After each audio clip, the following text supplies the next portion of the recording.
advice, stop rolling the dice and just compromise. It's the chance of your life. Okay, try to be brave. You have so much to save. Take control of your own life. Right now, every mistake makes you feel like a fake. Take control of your own life.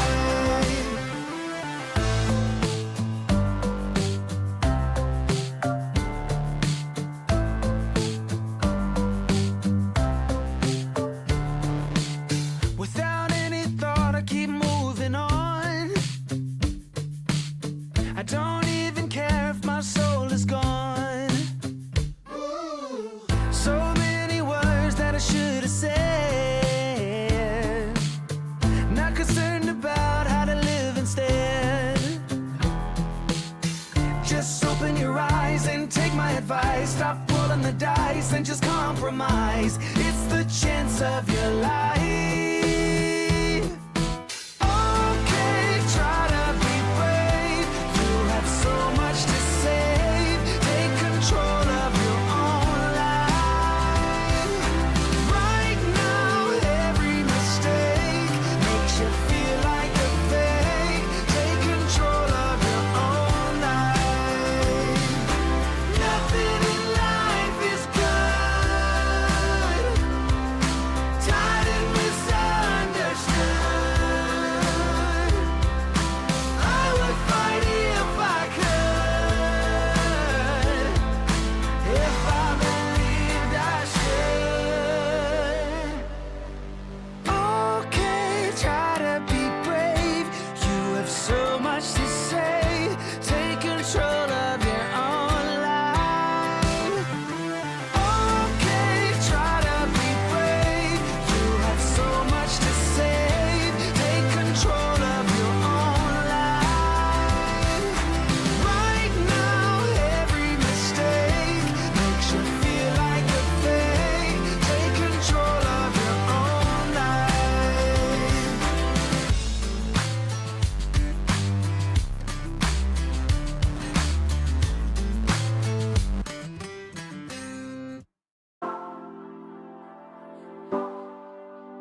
a better meaning.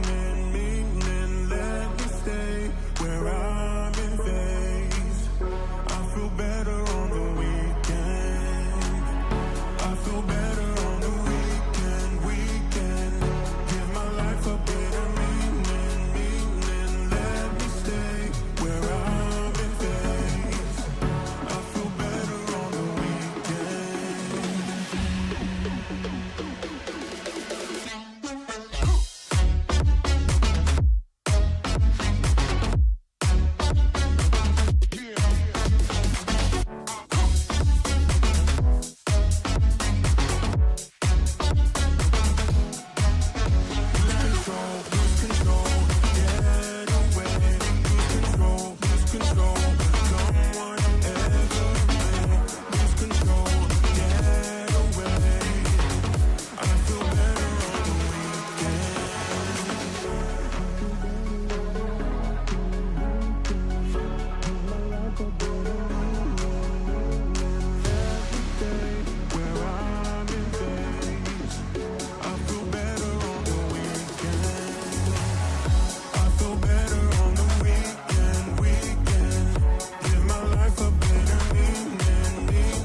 Welcome to Cyber Threat Intel, your go-to source for the latest updates, news, and insights on cyber threats. Our goal is to arm you with the knowledge to protect yourself in the digital age, whether you're a cybersecurity professional or just curious about the threats lurking in the digital shadows. Make sure to subscribe now on YouTube or your favorite podcast listening platform to join us on the front lines of cybersecurity, because in the world of cyber threats, knowledge is power.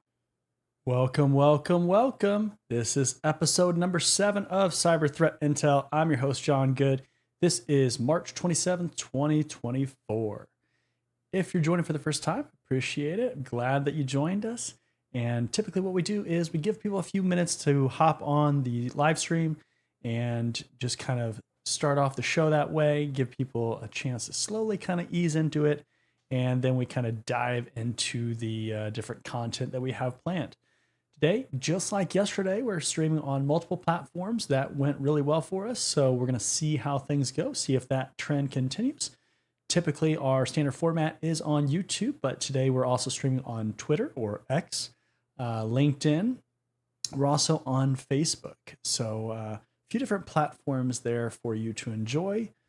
Also, if you're just looking for the show in general, trying to find it on YouTube, on LinkedIn, on these platforms, you can find it on the John Good Cyber platform. So John Good Cyber YouTube channel, John Good Cyber on LinkedIn, which is my profile. You can also find it John Good Cyber on Twitter and John Good Cyber page on the John Good Cyber page on Facebook. So you can find it on all those places. And that will be the video format or the live stream format that we're doing right now as we're recording this.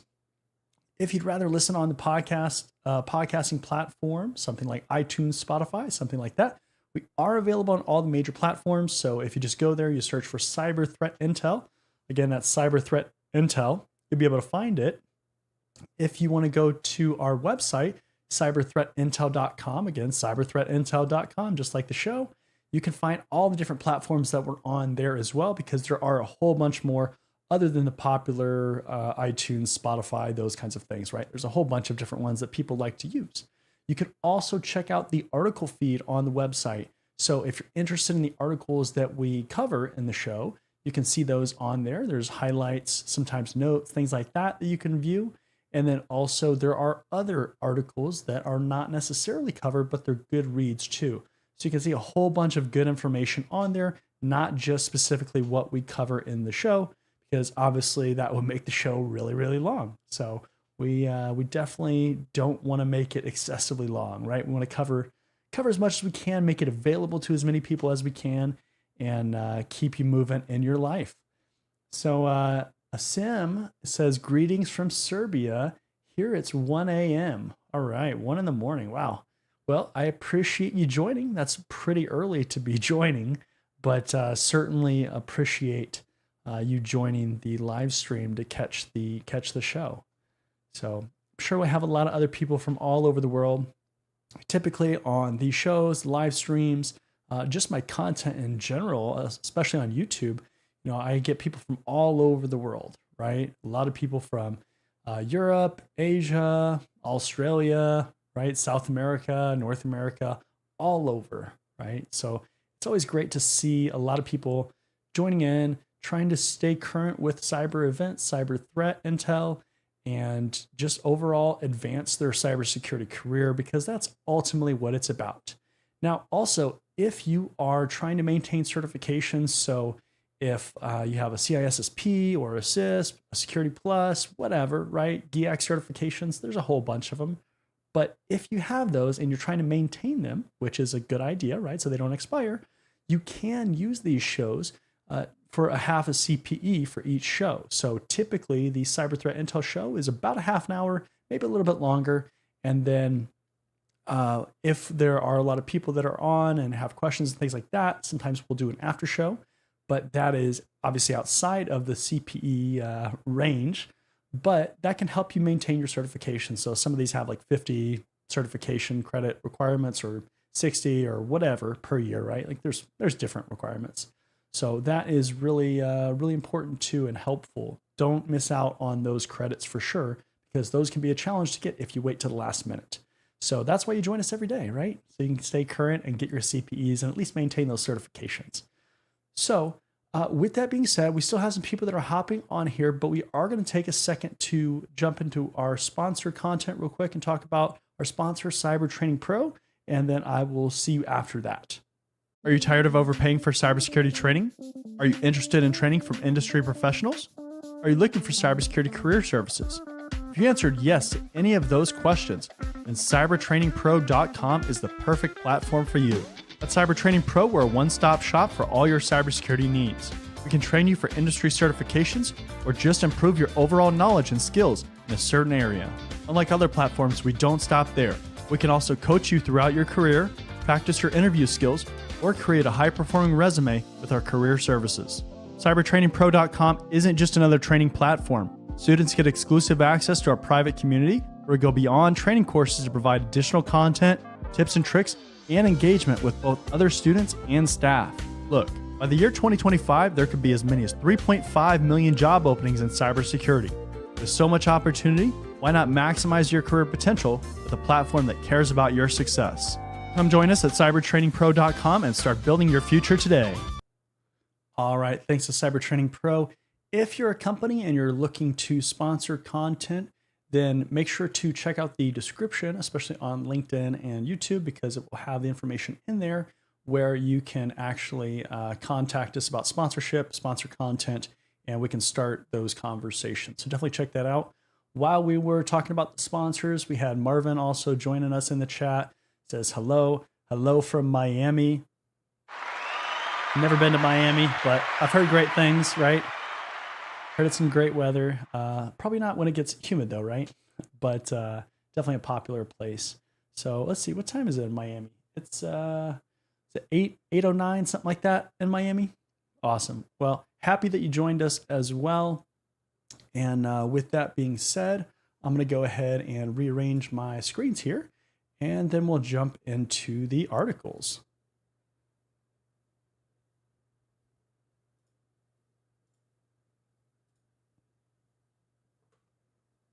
All right. First article up here says free VPN apps on Google Play turned Android phones into proxies. This sounds interesting, right? Over 15 free VPN apps on Google Play were found using a malicious software development kit that turned Android devices into unwitting residential proxies likely used for cybercrime and shopping bots. Residential proxies are devices that route internet traffic through devices located in homes for other remote users, making the traffic appear legitimate and less likely to be blocked. So, if you've ever heard about like VPN services, or that's probably the most common thing that people have heard about is VPN services, because you're essentially connecting to some computer, some server somewhere, right, other than your current location. So typically, a lot of people will use them if they go into a different country where maybe some certain content is restricted or something like that on the internet, right? And then you're connecting to a server that is, let's say, in the United States or something like that, right? And so it appears that your traffic is coming from that location, and then that content that's typically blocked in that country is allowed to be viewed on your computer. That's typically kind of the most common scenario that people are familiar with, but there's a lot of different use cases for proxies. But again, that's kind of the general idea of how that works. While they have legitimate uses for market research and verification and SEO, many cyber criminals use them to conceal malicious activities, including ad fraud, spamming, phishing, credential stuffing, and password spraying. So if you've never heard about this, a lot of attackers do this, right? They will try to conceal their location, their IP address, their connection by using something like AWS or, again, some kind of proxy, some other server or system. And then they will use that to launch attacks or launch whatever they're doing from that system. So it appears like all that traffic is coming from that system. You also see something kind of similar, I guess, with reflected attacks where you're posing as that system, that victim system, and so return traffic is going to that system. All this stuff is kind of similar, right?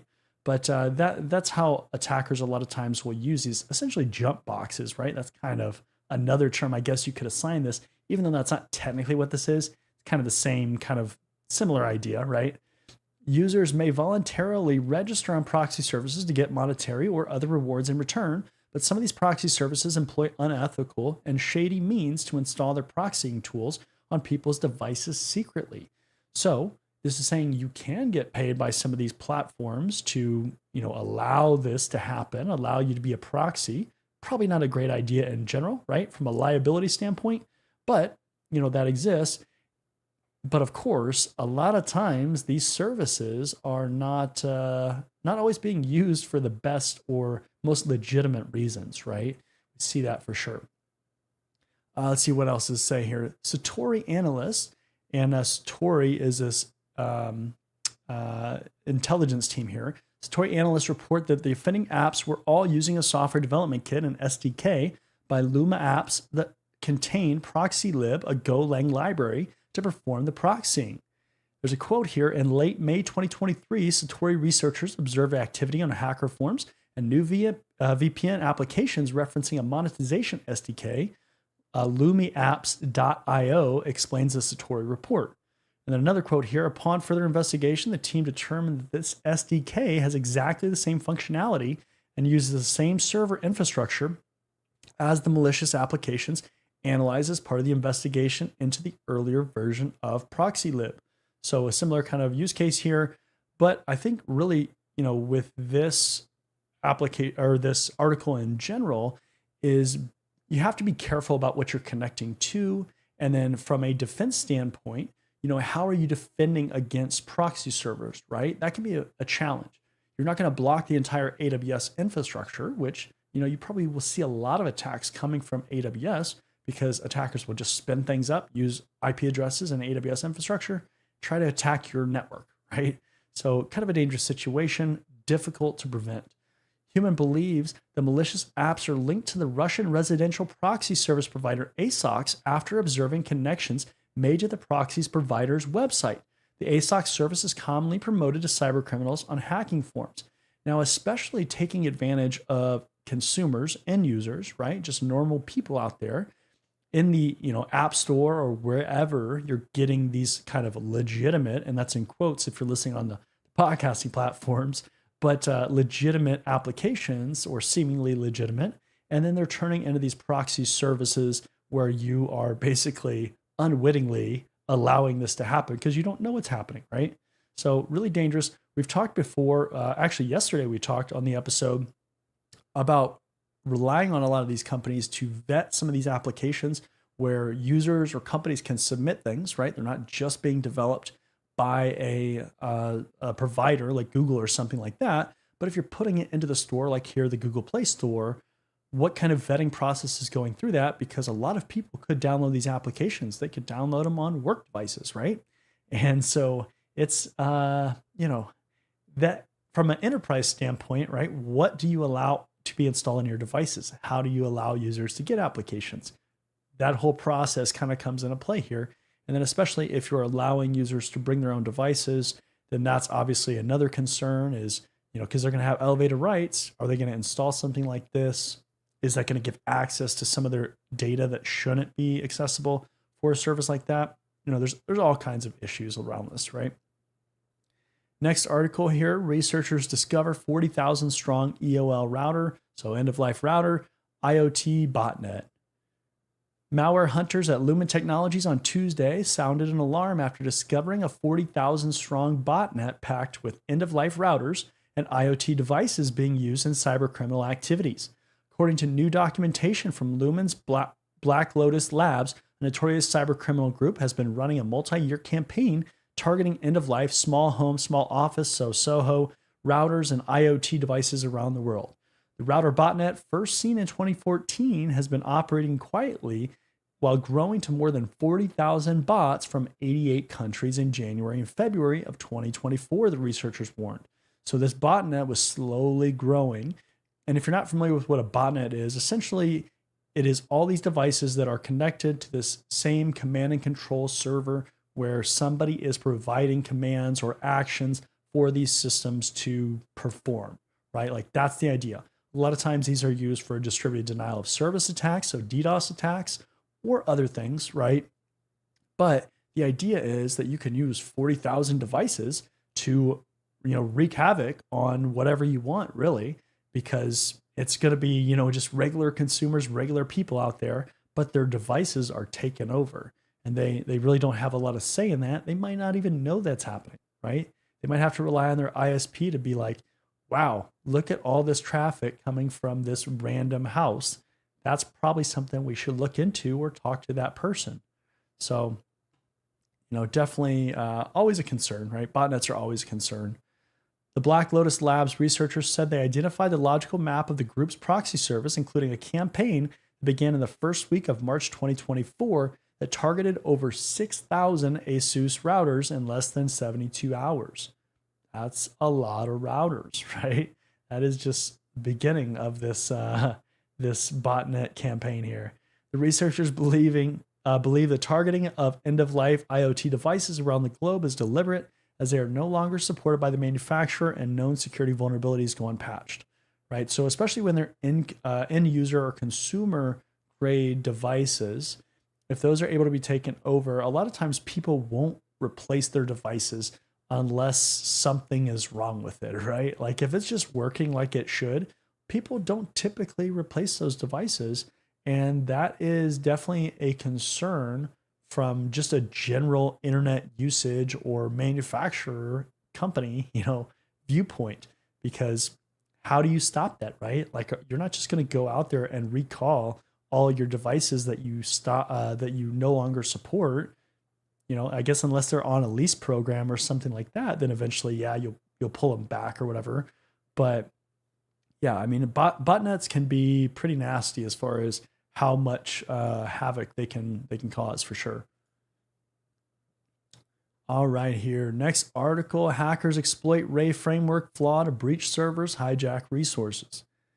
A new hacking campaign dubbed Shadow Ray targets an unpatched vulnerability in Ray, a popular open source AI framework to hijack computing power and leak sensitive data from thousands of companies. According to a report by application security firm Oligo, these attacks have been underway since at least September 5th, 2023, targeting education, cryptocurrency, biopharm, and other sectors. Ray is an open source framework developed by Anyscale that's used to scale AI and Python applications across a cluster of machines for distributed computational workloads. The framework boasts over 30,500 stars on GitHub. So this is a very, very popular framework here. Of course, it's open source, and a lot of open source things are pretty popular. But I mean, 30,500 stars, that's quite a bit, right?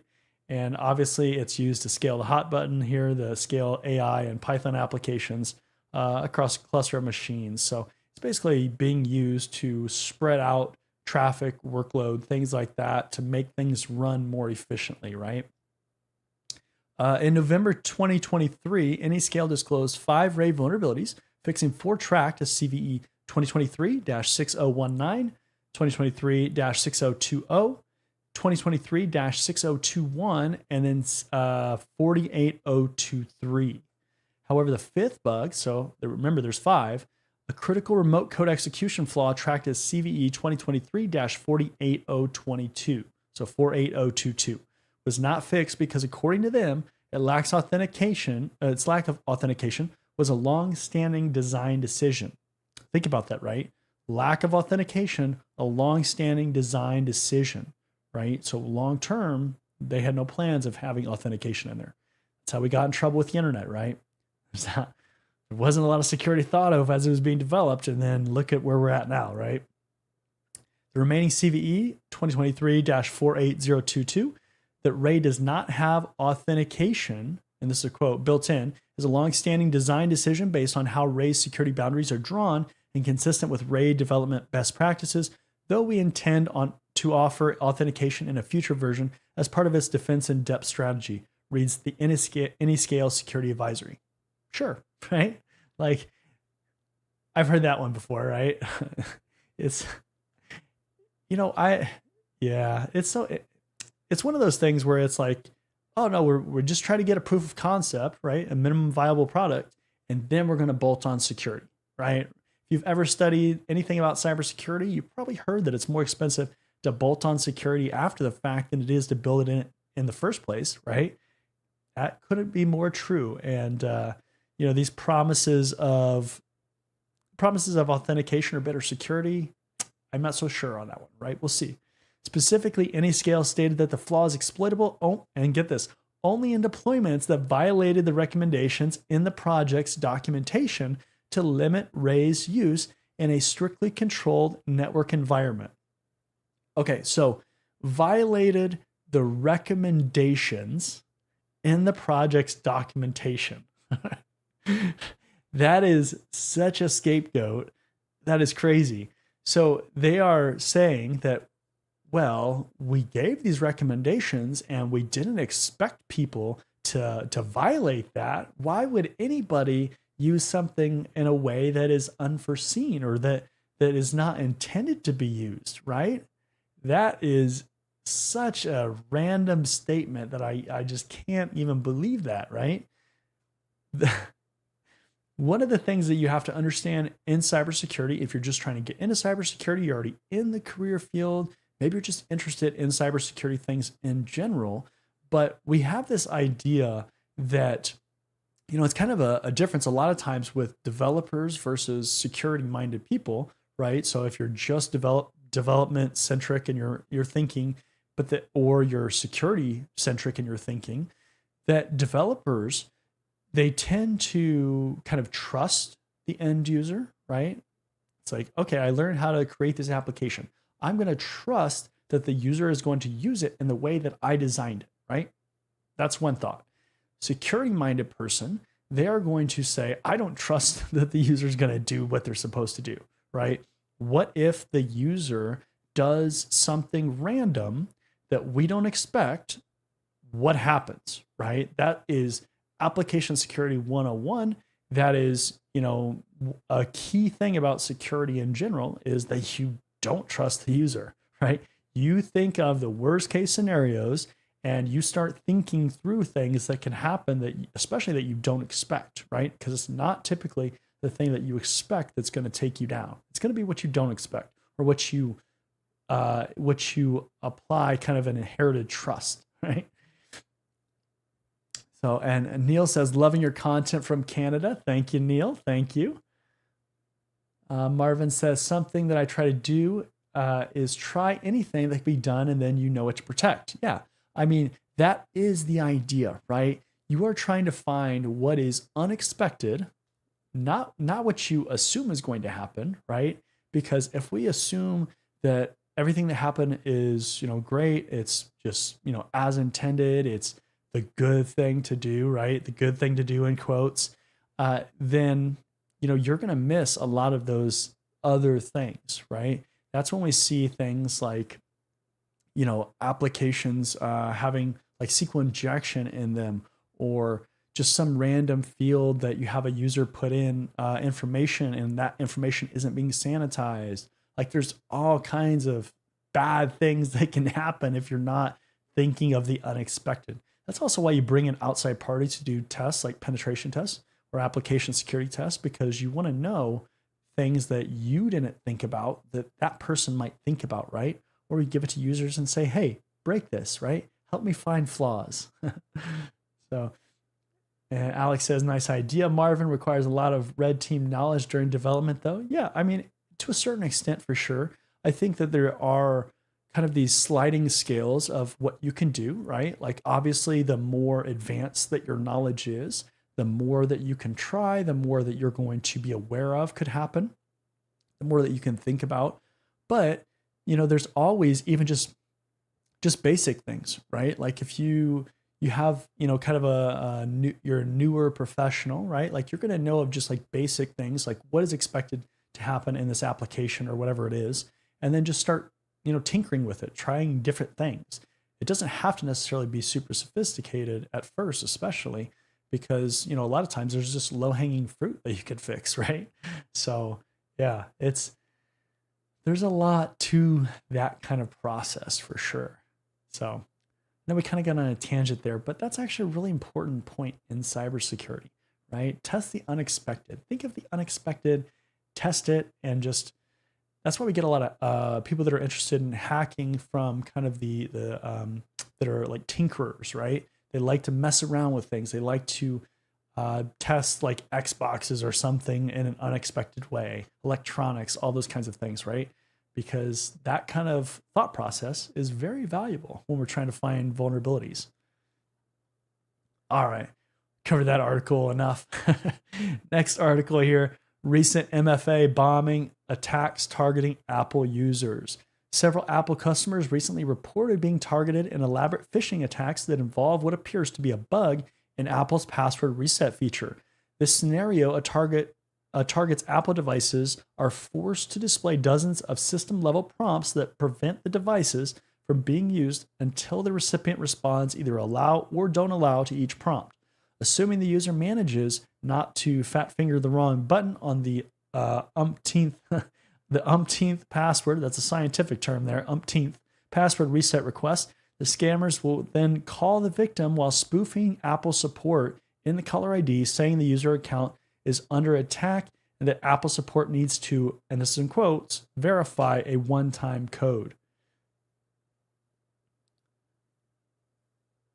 Yeah, and Alex says, actually, the concept of breaking, tinkering, glitching is what is motivating my your career change into cybersecurity. Yeah, I mean, that totally, right? Like it is, we love to mess with things and try to figure out these unforeseen things. It's like a rush, right? When you find something like that. So for sure.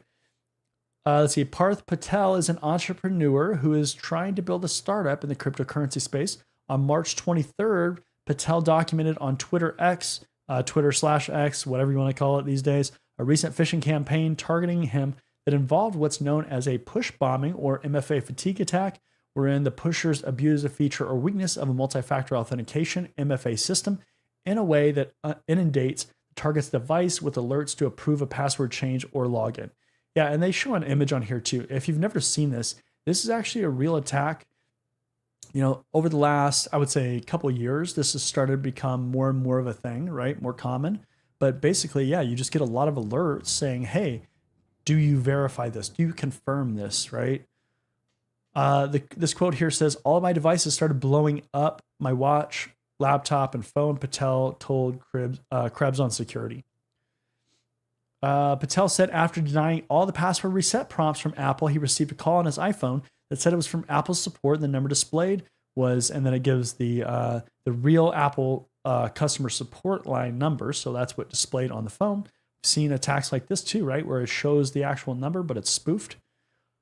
Quote says, I pick up the phone and I'm super suspicious, Patel recalled.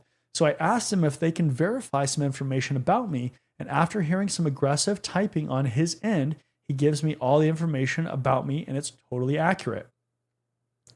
All of it, that is, except his real name. Patel said when he asked the fake Apple support rep to validate the name they had on file for the Apple account, the caller gave a name that was not his, but rather one that Patel has only seen in background reports about him and that are for sale at a people search website called People Data Labs.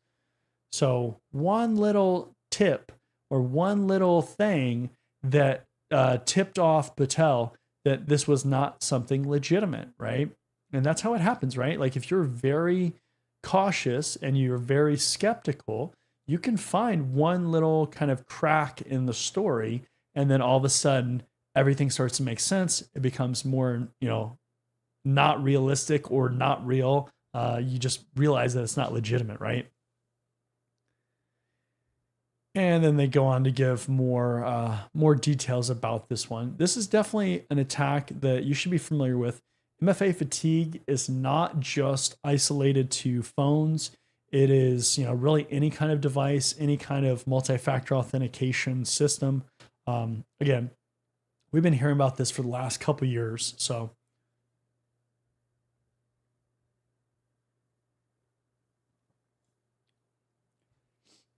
also, why I'm bringing up this next article here, if you haven't seen and you're on YouTube specifically, if you look below the live stream, below the video, you will see that there is some new merch up there. So I definitely recommend that if you're not on YouTube, you go check that out as well, especially for cyber threat intel. We do have some cool designs, and there'll be more on the way for cyber threat intel merch. So make sure that you get yours. Next article here, ransomware gang attacks the big issue, a street newspaper supporting the homeless. The Big Issue, a street newspaper in the United Kingdom, farmed for providing homeless people with a legitimate income by paying them as vendors to distribute the magazine, has confirmed being impacted by a cyber incident. Confirmation follows the company being listed on the QLen ransomware gang's darknet extortion site on Sunday, alongside the claim that the gang stole 550 gigabytes of confidential data, including files related to commercial and personal operations. There's a quote here, on becoming aware of this, we took immediate steps to restrict access to our systems, working with internal IT security experts, and the investigation into the incident is ongoing, said Cheel. Thanks to the proactive steps taken, we've been able to begin restoring our systems and are operating with limited disruption. Publication and distribution of the Big Issue magazine is not impacted by this incident. So we've seen this with other newspaper companies, right, or distributors, or whatever you want to call them, right? But newspaper companies, newspaper outlets, mediums. But we have seen this because as those kind of companies, especially, become digitized, right? They're relying on digital delivery of their newspaper or systems to create their newspapers and actually print them out with the designs and everything like that, just like a normal printer, right? But any company like that, right, that is reliant on technology, what happens when your systems are breached, right? How do you respond to that? Are you set up with redundant systems? Do you have disaster recovery plans, incident response plans, business continuity plans, like all of these things? Do those exist in your organization, right? If they don't, well, then you should definitely put them into place, because that's a key thing, especially if you're trying to go for like a compliance certification, but just in general for security best practices, you need those things, right? And yeah, Alex says, oh man, they attacked the Big Issue. Yep, no morals. Yeah, I mean, it's always interesting where they draw the line, right? Like when attackers draw the line, how is that determination made, right? Sometimes we'll see attacker groups that say, well, you can't go after, for example, ransomware groups say you can't go after life-threatening systems, right? So if somebody is on a ventilator, the idea is that they won't go after those systems. But we see people attack that all the time, like try to go after systems that they probably shouldn't a lot of times because, they're malicious, right? Like a lot of times they just don't care. But sometimes they will draw the line because they have certain moral or ethical beliefs for one thing, but they don't like something else that may be closely aligned or, just slightly kind of on the opposite end of the spectrum. But it's always interesting to look at the psychology of a lot of this stuff because there's a lot of personalities in tech. There's a lot of personalities that are malicious, that are hackers, that are all these kinds of different groups, that are hacktivists, right? Like all these. So yeah, it's always interesting to see, but not cool when they go after, really anything, but especially things that are like trying to do good, companies trying to do good.